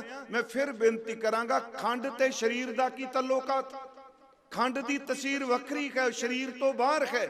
ਪਰ ਵਾਹਿਗੁਰੂ ਜੀ ਸਾਡੇ ਸਰੀਰ ਦੇ ਅੰਦਰ ਵਰਦੇ ਨੇ। ਜਦੋਂ ਵਾਹਿਗੁਰੂ ਜੀ ਨੂੰ ਆਵਾਜ਼ ਮਾਰਾਂਗੇ ਅੰਦਰੋਂ ਹੀ ਮਿਠਾਸ ਪੈਦਾ ਹੋ ਜਾਂਦੀ। ਕੀ ਬਾਬੇ ਫਰੀਦ ਵਿੱਚ ਪੈਦਾ ਨਹੀਂ ਹੋਈ? ਜਦੋਂ ਉਹਨਾਂ ਦੀ ਸ਼ੁਰੂਆਤ ਤਾਂ ਇਹ ਸ਼ੱਕਰ ਤੋਂ ਹੈ ਨਾ। ਬਾਬਾ ਫਰੀਦ ਸਾਹਿਬ ਦੀ ਅਸਲ ਚ ਉਹਨਾਂ ਦਾ ਮੁਕੰਮਲ ਨਾਮ ਸੀ ਸ਼ੇਖ ਫਰੀਦੁਦੀਨ ਮਸੂਦ ਗੰਜੇ ਸ਼ੱਕਰ। ਬਾਣੀ ਵਿੱਚ ਉਹਨਾਂ ਦਾ ਨਾਮ ਆਉਂਦਾ ਸ਼ੇਖ ਫਰੀਦ, ਮੁਕੰਮਲ ਨਾਮ ਸੀ ਸ਼ੇਖ ਫਰੀਦੁਦੀਨ ਮਸੂਦ ਗੰਜੇ ਸ਼ੱਕਰ। ਗੰਜੇ ਸ਼ੱਕਰ ਦਾ ਅਰਥ ਸ਼ੱਕਰ ਦਾ ਖਜ਼ਾਨਾ। ਇਹ ਬੜੀਆਂ ਘਟਨਾਵਾਂ ਨਾਲ ਜੁੜੀਆਂ ਨੇ। ਪਰ ਉਹਨਾਂ ਜਦੋਂ ਸ਼ੁਰੂਆਤ ਕੀਤੀ ਮਿੱਠੇ ਤੋਂ ਕੀਤੀ ਨਾ। ਇਹ ਸਾਰੇ ਮਹਾਂਪੁਰਖ ਸੁਣਾਉਂਦੇ ਕਿ ਮਾਂ ਨੇ ਕਿਹਾ ਖੁਦਾ ਦੀ ਇਬਾਦਤ ਕਰ, ਬੰਦਗੀ ਕਰ। ਉਹਨਾਂ ਦਾ ਪ੍ਰਸ਼ਨ ਸੀ ਰੱਬ ਕੀ ਦਿੰਦਾ? ਉਹਨਾਂ ਕਿਹਾ ਬੇਟਾ ਸ਼ੱਕਰ ਦਿੰਦਾ। ਮੈਂ ਆਪ ਨੂੰ ਬੇਨਤੀ ਕਰਾਂ ਕਿ ਸ਼ੱਕਰ ਤੋਂ ਸ਼ੁਰੂਆਤ ਹੋਈ, ਪਰ ਇੱਕ ਦਿਨ ਜਿਹੜੀ ਕਿਰਿਆ ਜ਼ਬਾਨ ਕਰ ਰਹੀ ਸੀ, ਕੰਮ ਕਰ ਰਹੀ ਸੀ ਸ਼ੱਕਰ ਚੱਖਣ ਦਾ, ਇੱਕ ਦਿਨ ਉਸੇ ਮਹਾਂਪੁਰਖ ਨੇ ਕਿਹਾ ਲੋਕੋ ਸ਼ੁਰੂਆਤ ਮੇਰੀ ਮਿੱਠੇ ਤੋਂ ਸੀ, ਖੰਡ ਤੋਂ ਸੀ, ਪਰ ਰੱਬ ਦਾ ਨਾਮ ਇੰਨਾ ਮਿੱਠਾ ਜੇ ਨਾ ਇਹਦੇ ਬਰਾਬਰ ਖੰਡ ਜਾ ਸਕਦੀ ਹੈ, ਨਾ ਇਹਦੇ ਬਰਾਬਰ ਸ਼ੱਕਰ ਜਾ ਸਕਦੀ। ਇਹਦਾ ਮਤਲਬ ਕੋਈ ਮਿਠਾਸ ਅੰਦਰੋਂ ਪੈਦਾ ਹੋਈ। ਤੇ ਉਹਨਾਂ ਸ਼ਬਦ ਕਹੇ ਸ਼ੱਕਰ ਖੰਡ ਨਿਵਾਤ ਗੁੜ ਮਾਖਿਓ ਮਾਝਾ ਦੁੱਧ। ਇਹ ਸਾਰੀਆਂ ਚੀਜ਼ਾਂ ਬਾਹਰ ਦੀਆਂ, ਸ਼ੱਕਰ ਬਾਹਰ ਖੰਡ ਬਾਹਰ। ਸ਼ੱਕਰ ਖੰਡ ਨਿਵਾਤ ਗੁੜ ਮਾਖਿਓ ਮਾਝਾ ਦੁੱਧ, ਸਭੇ ਵਸਤੂ ਮਿੱਠੀਆਂ ਰੱਬ ਨਾ ਪੁੱਜਨ ਤੁਧ। ਰੱਬ ਜੀ ਦੇ ਨਾਮ ਵਿੱਚ ਕਿੰਨੀ ਮਿਠਾਸ, ਉਹਦਾ ਮੁਕਾਬਲਾ ਸ਼ੱਕਰ ਖੰਡ ਨੇ ਕੀ ਕਰਨਾ। ਮੈਂ ਫਿਰ ਆਪ ਨੂੰ ਬੇਨਤੀ ਕਰਾਂ, ਬਾਬਾ ਜੀ ਦੀ ਸ਼ਹਾਦਤ ਦੀ ਸਿਮਰਤੀ ਚ ਆਪ ਜੀ ਬੈਠੇ, ਮੈਨੂੰ ਲਫ਼ਜ਼ 3 ਮਿਲੇ ਇਥੋਂ ਸਿਮਰਨ। ਮੈਂ ਫਿਰ ਆਪ ਨੂੰ ਅਰਜ਼ ਕਰਾਂ ਜੀ, ਅਸੀਂ ਜਪ ਕਰਨੇ, ਬੋਲਨੇ। ਜਿੱਦਣ ਸਾਡਾ ਜਨਮ ਹੋਇਆ ਅਸੀਂ ਜਿੰਨੇ ਮੇਲ ਮਰਦ ਇਸਤਰੀ ਨਰ ਮਾਦਾ, ਹਰ ਬੰਦਾ ਇਹਦੀ ਜਨਮ ਤੋਂ ਬਾਅਦ ਸ਼ੁਰੂਆਤ ਕੀ ਹੋਈ। ਹੁਣੇ ਬਾਬਾ ਜੀ ਇਹ ਗਰਭ ਅਵਸਥਾ ਦੀ ਗੱਲ ਦਾ ਜ਼ਿਕਰ ਕਰ ਰਹੇ ਸਨ। ਅੱਖਾਂ ਬੰਦ, ਜ਼ਬਾਨ ਬੰਦ, ਕੰਨ ਬੰਦ। ਉਹ ਗੱਲ ਬੜੀ ਡੂੰਗੀ ਕਰਕੇ ਗਏ। ਮੇਰੀ ਬੇਨਤੀ ਸੁਣੋ, ਅਸੀਂ ਜਦੋਂ ਪੈਦਾ ਹੋਏ, ਹਰ ਇਨਸਾਨ, ਇਹਨੂੰ ਫਿਰਕੇ ਨਾਲ ਨਹੀਂ ਜੋੜਨਾ, ਸਿੱਖ ਨਾਲ ਹਿੰਦੂ ਨਾਲ, ਹਰ ਇਨਸਾਨ ਜਦੋਂ ਉਹਦਾ ਜਨਮ ਹੁੰਦਾ ਹੈ, ਸਭ ਤੋਂ ਪਹਿਲਾਂ ਉਹ ਕਰਮ ਕੀ ਕਰਦਾ ਹੈ? ਮੈਂ ਕਹਿ ਰਿਹਾ ਕਰਮ ਕੀ ਕਰਦਾ ਹੈ, ਕਿਉਂਕਿ ਉਹਦਾ ਕਰਮ ਹੁੰਦਾ ਮੂੰਹ ਤੋਂ ਸ਼ੁਰੂ।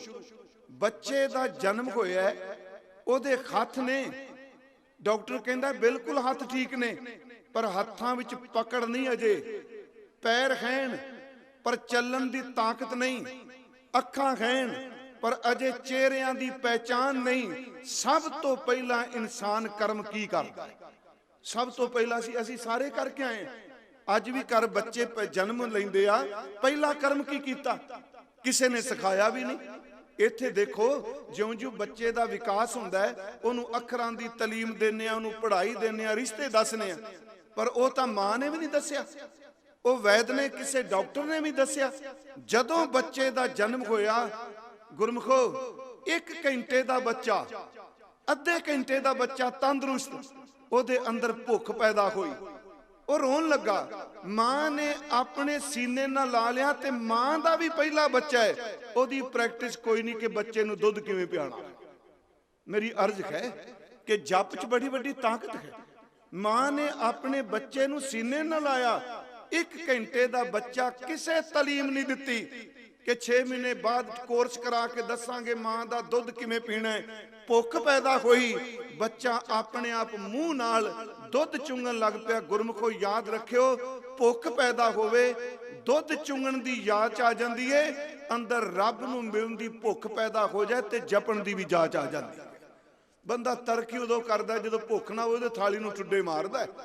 ਭੁੱਖ ਹੋਵੇ ਤੇ ਸੁੱਕੀ ਰੋਟੀ 2 ਦਿਨਾਂ ਦੀ ਬਈ ਵੀ ਕਹਿੰਦਾ ਅੰਮ੍ਰਿਤ ਵਰਗੀ, ਕਿਉਂਕਿ ਭੁੱਖ ਨਾਲ ਤਾਂ ਹੀ ਕਰਦਾ ਬੰਦਾ ਇਹੋ ਜਿਹੀ ਗੱਲਾਂ।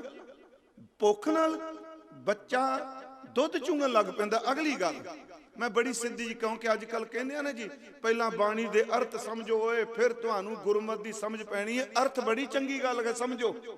ਉਹ ਪਿਆਰਿਓ, ਸਾਡੇ ਚ ਤੇ ਉਹ ਬਜ਼ੁਰਗ ਸਾਡੇ ਹੋਏ ਜਿਹੜੇ ਸਾਰਾ ਦਿਨ ਖਲ ਬੰਨ੍ਹਦੇ ਸਨ, ਗੁਰਮੁਖੀ ਅੱਖਰਾਂ ਦੀ ਪਹਿਚਾਨ ਵੀ ਨਹੀਂ, ਪਰ ਗੁਰੂ ਗੁਰੂ ਜਪਦੇ ਰਹੇ, ਕਿੰਨੀਆਂ ਉੱਚੀਆਂ ਅਵਸਥਾਵਾਂ ਤੇ ਪਹੁੰਚ ਗਏ। ਮੈਂ ਇਹ ਨਹੀਂ ਕਿ ਅਨਪੜ੍ਹਤਾ ਦਾ ਪ੍ਰਚਾਰ ਕਰ ਰਿਹਾ, ਨਹੀਂ। ਗੁਰਮੁਖੋ, ਬੱਚੇ ਦੇ ਗਲੇ ਤੋਂ ਥੱਲੇ ਦੁੱਧ ਗਿਆ, ਉਹਨੂੰ ਗਰੀਬ ਨੂੰ ਪਤਾ ਵੀ ਨਹੀਂ, ਜਿਹੜਾ ਮੈਂ ਚੁੰਗਣਾ ਪਿਆ ਨੂੰ ਦੁੱਧ ਕਹਿੰਦੇ ਆ, ਉਹਨੂੰ ਪਤਾ ਜੇ ਨਹੀਂ। ਉਹ ਸਿਰਫ ਪ੍ਰੈਕਟੀਕਲ ਕਰ ਰਿਹਾ ਹੈ। ਮੂੰਹ ਤੋਂ ਥੱਲੇ ਦੁੱਧ ਚਲਾ ਜਾਏ ਤੇ ਸਰੀਰ ਦੀ ਨਸ ਨਸ ਵਿੱਚ ਦੁੱਧ ਦੀ ਤਾਕਤ ਚਲੀ ਜਾਂਦੀ ਏ।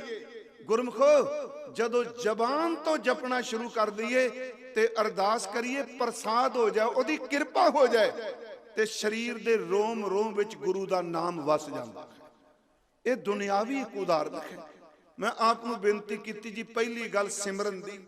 ਸਿਮਰਨ ਕਰਨ ਵਾਲਾ ਹਿਰਦਾ ਗੱਲਾਂ ਕਰਦਿਆਂ ਵੀ ਜੁੜਿਆ ਰਹਿੰਦਾ। ਮੇਰੀ ਫਿਰ ਬੇਨਤੀ ਸੁਣਿਓ, ਜਿਹਦੇ ਅੰਦਰ ਸਿਮਰਨ ਨਹੀਂ ਚੱਲਿਆ, ਉਹ ਗੁਟਕਾ ਪਕੜ ਕੇ ਵੀ ਅੰਦਰੋਂ ਕੁਝ ਹੋਰ ਸੋਚੀ ਜਾਂਦਾ ਹੈ, ਤੇ ਜਿਹਦੇ ਅੰਦਰ ਸਿਮਰਨ ਚੱਲ ਪਿਆ ਨਾ ਜੀ, ਉਹ ਗੱਲਾਂ ਕਰਦਿਆਂ ਵੀ ਰੱਬ ਤੋਂ ਟੁੱਟਦਾ ਨਹੀਂ। ਜਿਹਨੂੰ ਅਸੀਂ ਕਹਿੰਦੇ ਆ ਕਿ ਹੱਥ ਕਾਰ ਵੱਲ ਤੇ ਚਿੱਤ ਕਰਤਾਰ ਵੱਲ।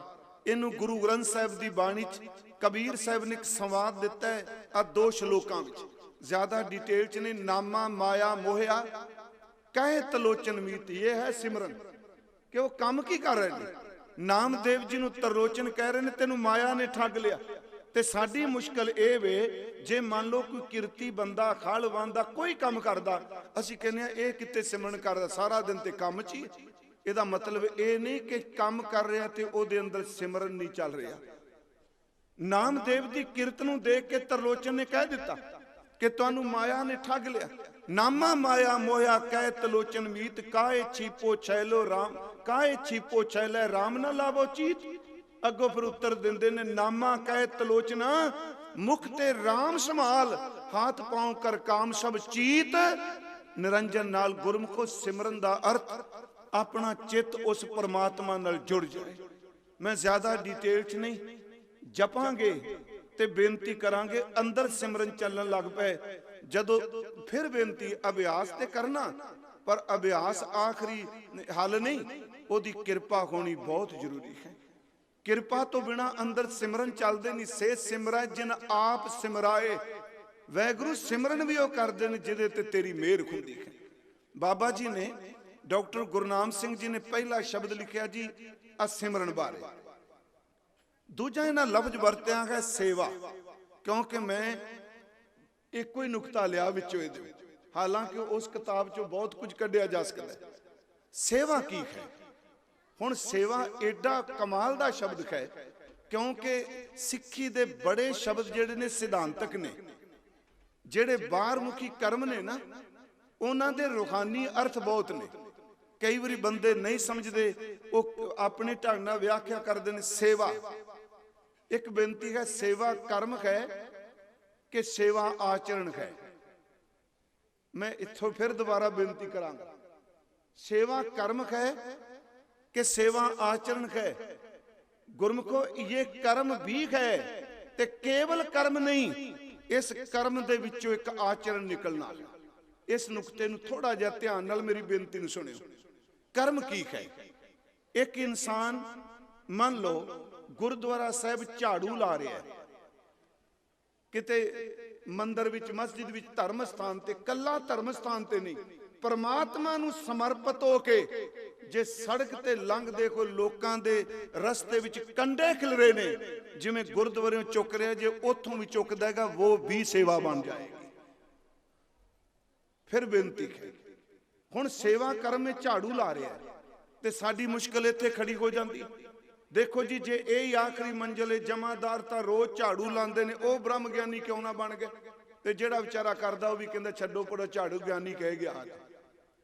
पानी भर रहा, अगला कहंदा जी पानी भरन दा की फायदा, पिंडां ते पानी लोग भरदे खुंदे सन।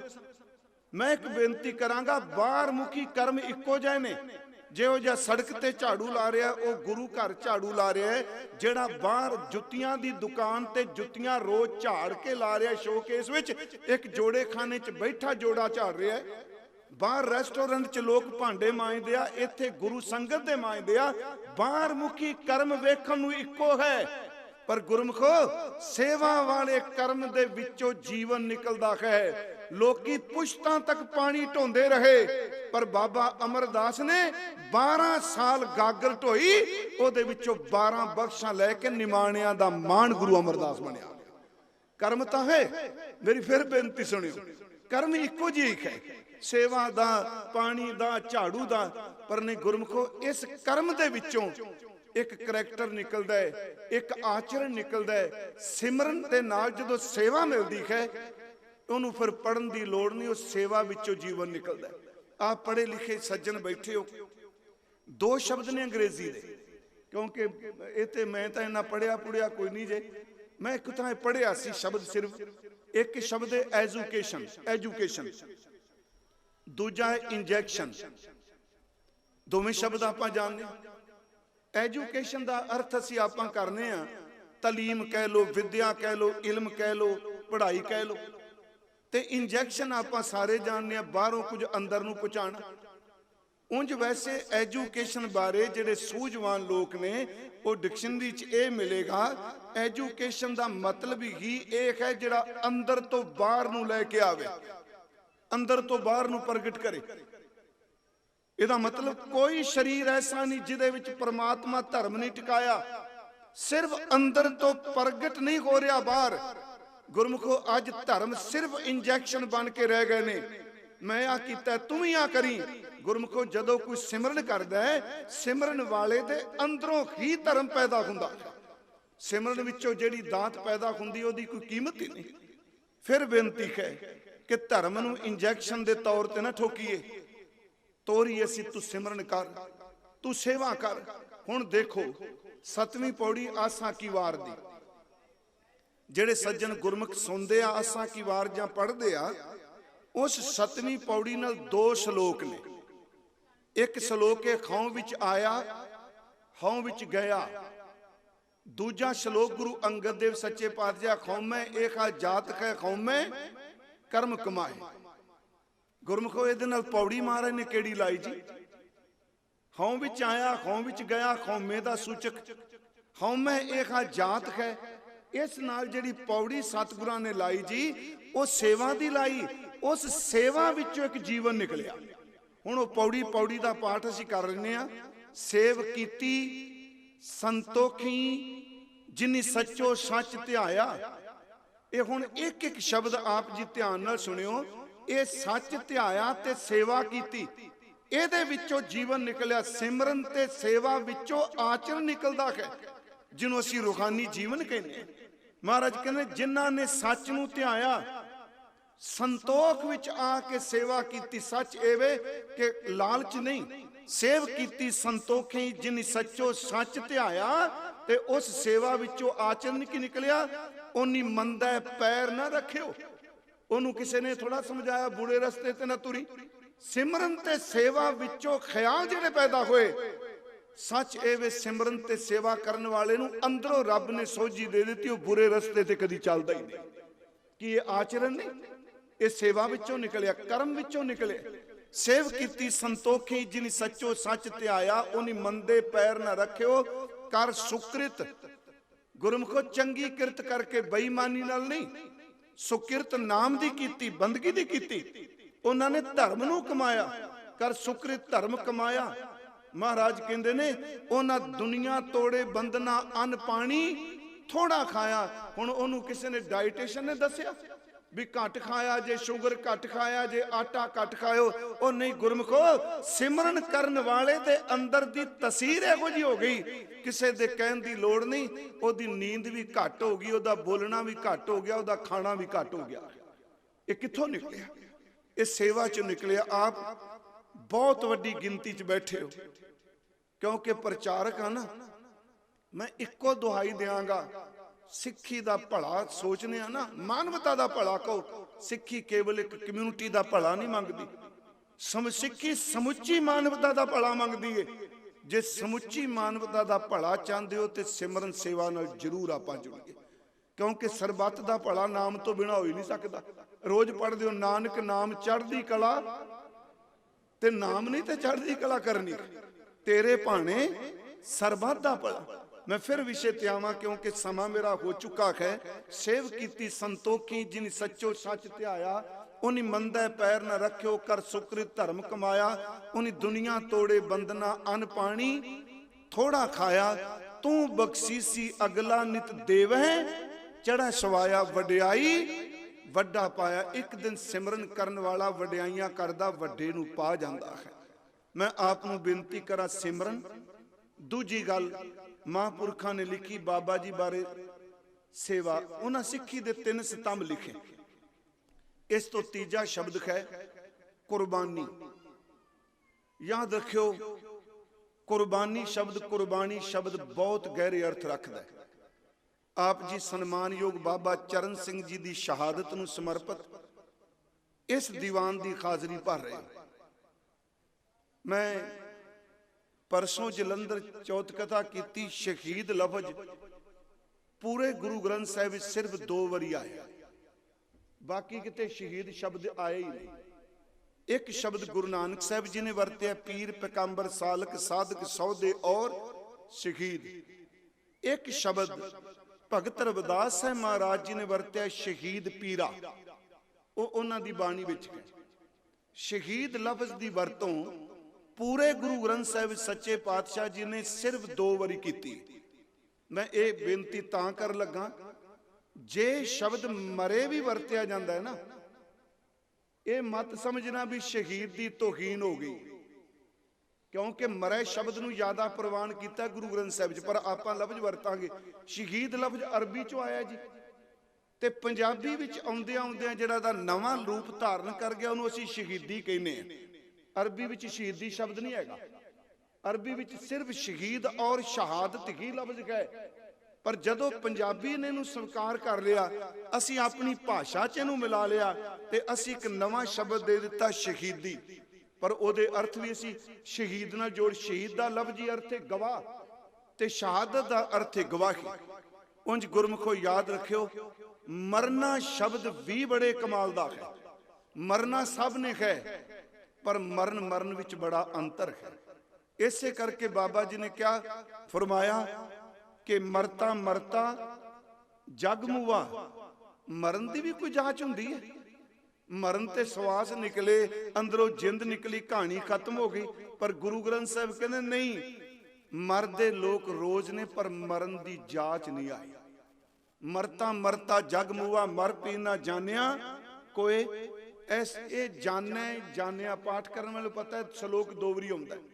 ਐਸੀ ਮਰਨੀ ਜਾਂ ਐਸੇ ਮਰਨੇ ਜੋ ਮਰੈ ਬੌਰ ਨਾ ਮਰਨਾ ਹੋਏ। ਕਹਿੰਦੇ ਜਿਹੜਾ ਇਹ ਮੌਤ ਮਰਦਾ, ਜਿਹੜਾ ਐਸੀ ਮਰਨੀ ਮਰਦਾ, ਉਹਨੂੰ ਦੁਬਾਰਾ ਕਦੀ ਮੌਤ ਨਹੀਂ ਆਉਂਦੀ। ਅੱਗੇ ਮਹਾਰਾਜ ਨੇ ਇਹਦੀ ਵਿਆਖਿਆ, ਇਹਨਾਂ ਸ਼ਲੋਕਾਂ ਦੀ ਵਿਆਖਿਆ ਗੁਰੂ ਅਮਰਦਾਸ ਜੀ ਨੇ ਕੀਤੀ ਹੈ। ਕਿਆ ਜਾਣਾ ਕਿਵ ਮਰਾਂਗੇ, ਕੋਈ ਪਤਾ ਨਹੀਂ ਕਿਵੇਂ ਮਰਨਾ ਹੈ, ਤੇ ਇਹ ਵੀ ਪਤਾ ਨਹੀਂ ਮਰਨਾ ਕਿੱਥੇ ਹੈ। ਜਿਵੇਂ ਮਹਾਂਪੁਰਖਾਂ ਨੇ ਲਿਖਿਆ, ਬਾਬਾ ਜੀ ਦੇ ਸਰੀਰ ਨੂੰ ਦੋ ਫਾੜ ਕਰ ਦਿੱਤਾ ਗਿਆ। ਸ਼ਬਦ ਕਹਿ ਰਹੇ ਸਨ ਜੋ ਲਿਖੇ ਇਹਨਾਂ ਨੇ ਵੀ ਜਪਜੀ ਸਾਹਿਬ ਦਾ ਪਾਠ ਸ਼ੁਰੂ ਕੀਤਾ। ਤੇ ਇੱਕ ਮੈਂ ਬੇਨਤੀ ਆਪ ਨੂੰ ਕਰਾਂਗਾ ਕਿ ਦੇਖੋ ਨਿਤਨੇਮ ਤੋਂ ਇਲਾਵਾ ਵੀ, ਹੁਣੇ ਬਾਬਾ ਹਰੀ ਸਿੰਘ ਜੀ ਕਹਿ ਰਹੇ ਸਨ ਰਹਿਤ, ਜੇ ਤਰਕ ਚ ਪੈ ਜਾਓਗੇ ਜੀ ਇਹਦਾ ਫਾਇਦਾ ਕੀ, ਇਹਦਾ ਫਾਇਦਾ ਕੀ, ਤੇ ਫਿਰ ਤਾਂ ਤਰਕ ਇਹ ਵੀ ਉੱਠ ਸਕਦਾ, ਬੰਦਿਆ ਤੇਰੇ ਜੰਮਣ ਦਾ ਫਾਇਦਾ ਕੀ।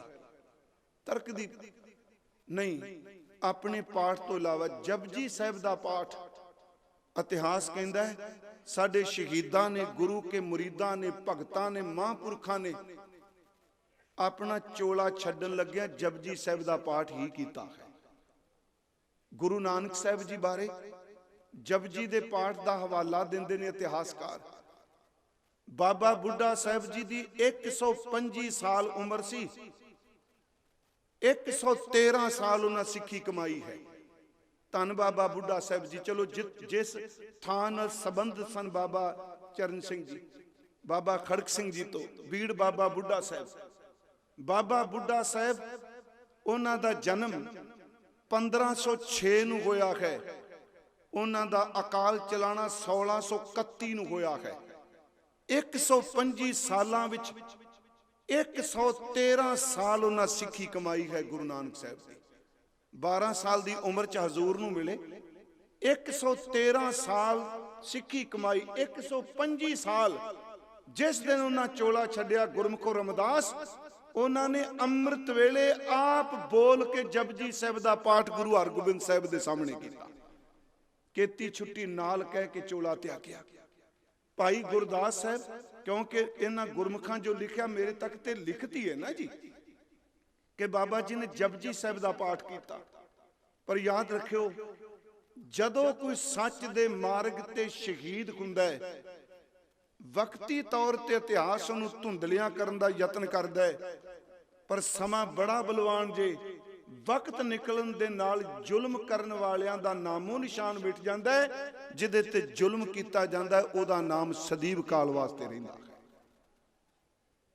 ਭਾਈ ਗੁਰਦਾਸ ਸਾਹਿਬ ਜੀ ਨੇ ਆਪਣਾ ਚੋਲਾ ਛੱਡਿਆ ਗੋਇੰਦਵਾਲ ਸਾਹਿਬ, ਗੁਰੂ ਹਰਗੋਬਿੰਦ ਸਾਹਿਬ ਦੇ ਸਾਹਮਣੇ ਉੱਥੇ, ਤੇ ਉਹਨਾਂ ਵੀ ਅੰਤਲੇ ਸਮੇਂ ਜਪਜੀ ਸਾਹਿਬ ਦਾ ਪਾਠ ਹੀ ਕੀਤਾ। ਗੁਰਮਖੋ, ਭਾਈ ਮਤੀ ਦਾਸ ਦੇ ਸੀਸ ਤੇ ਆਰਾ ਚੱਲਿਆ, ਉਹਨਾਂ ਨੇ ਜਪ ਸ਼ੁਰੂ ਕੀਤਾ। ਗੁਰਮੁਖ ਜੋ ਲਿਖ ਰਹੇ ਸਨ, ਟੁਕੜਿਆਂ ਚੋਂ ਆਵਾਜ਼ ਆਈ, ਇਤਿਹਾਸ ਕਹਿੰਦਾ ਗੁਰੂ ਤੇਗ ਬਹਾਦਰ ਸਾਹਿਬ 11 ਨਵੰਬਰ 1675 ਨੂੰ ਦੁਪਹਿਰੇ 11 ਵਜੇ ਜੀ, ਜਦੋਂ ਸ਼ਹਾਦਤ ਦਾ ਜਾਮ ਪੀਤਾ, ਸ਼ਹੀਦ ਹੋਣ ਤੋਂ ਪਹਿਲਾਂ ਉਹਨਾਂ ਜਪਜੀ ਸਾਹਿਬ ਦਾ ਪਾਠ ਹੀ ਕੀਤਾ ਚਾਂਦਨੀ ਚੌਂਕ ਵਿੱਚ। ਮੇਰੇ ਕਹਿਣ ਤੋਂ ਮੁਰਾਦ ਇਹ ਕਿ ਮਰਨਾ ਸਭ ਨੇ ਹੈ, ਜਿਹੜਾ ਪੈਦਾ ਹੋਇਆ ਉਹਨੇ ਮਰਨਾ ਹੀ ਮਰਨਾ। ਗੁਰੂ ਤੇਗ ਬਹਾਦਰ ਸਾਹਿਬ ਨੇ ਕਹਿ ਦਿੱਤਾ, ਚਿੰਤਾ ਤਾਂ ਕੀ ਕੀਜੀਏ ਜੋ ਅਨਹੋਣੀ ਹੋਏ, ਇਹ ਮਾਰਗ ਸੰਸਾਰ ਕੋ ਨਾਨਕ ਥਿਰ ਨਹੀਂ, ਕੋਈ ਮਰਨਾ ਸਭ ਨੇ ਹੈ। ਗੱਲਾਂ ਕਰਨੀਆਂ ਸਟੇਜ ਤੇ ਬੜੀਆਂ ਸੌਖੀਆਂ ਜੇ, ਸ਼ਹਾਦਤ ਵੀ ਉਹਨੂੰ ਮਿਲਦੀ ਹੈ ਜਿਹਦੇ ਉੱਤੇ ਰੱਬ ਦੀ ਕਿਰਪਾ ਹੋਵੇਗੀ। ਮੈਂ ਇੱਕ ਵਾਰ ਅਰਜ਼ ਕੀਤੀ ਸੀ ਕਿ ਮੌਤ ਦੇ ਸੰਬੰਧ ਵਿੱਚ ਗੁਰੂ ਗ੍ਰੰਥ ਸਾਹਿਬ ਜੀ ਨੇ ਬਹੁਤ ਕੁਝ ਕਿਹਾ, ਪਰ 4 ਤਰ੍ਹਾਂ ਦੀ ਮੌਤ ਗੁਰੂ ਗ੍ਰੰਥ ਸਾਹਿਬ 'ਚ ਅਸੀਂ ਪੜ੍ਹਨੇ।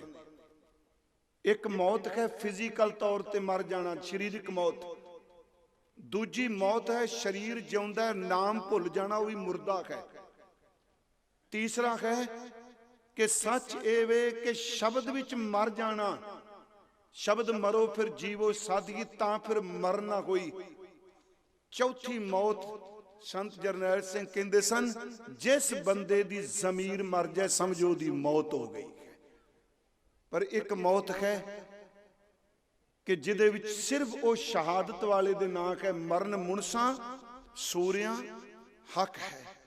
ਉਹਨਾਂ ਨੇ ਸ਼ਹਾਦਤ ਦਾ ਜਾਮ ਪੀਤਾ ਤੇ ਅੱਜ ਇੰਨੀ ਵੱਡੀ ਗਿਣਤੀ ਵਿੱਚ ਉਸ ਸ਼ਹੀਦ ਮਹਾਂਪੁਰਖ ਨੂੰ ਤੁਸੀਂ ਸ਼ਰਧਾ ਦੇ ਫੁੱਲ ਭੇਟ ਕਰਨ ਆਏ ਹੋ। ਤੇ ਸ਼ਹਾਦਤ ਹੋਵੇ, ਮਹਾਂਪੁਰਖ ਦੀ ਯਾਦ ਹੋਵੇ, ਕੁਰਬਾਨੀ ਬਹੁਤ ਵੱਡੀ ਗੱਲ ਹੁੰਦੀ ਹੈ। ਮੈਂ ਸਮਾਪਤੀ ਕੁਰਬਾਨੀ ਤੇ ਕਰ ਲੱਗਾ, ਕਿਉਂਕਿ ਗੁਰੂ ਨੂੰ ਖੁਸ਼ ਕਰਨ ਵਾਸਤੇ ਕੁਰਬਾਨੀ ਹੀ ਕਰਨੀ ਪੈਂਦੀ ਹੈ। ਤਨ ਮਨ ਧਨ ਸਭ ਸੌਂਪ ਗੁਰ ਕੋ, ਹੁਕਮ ਮੰਨਿਆ ਪਾਈਐ।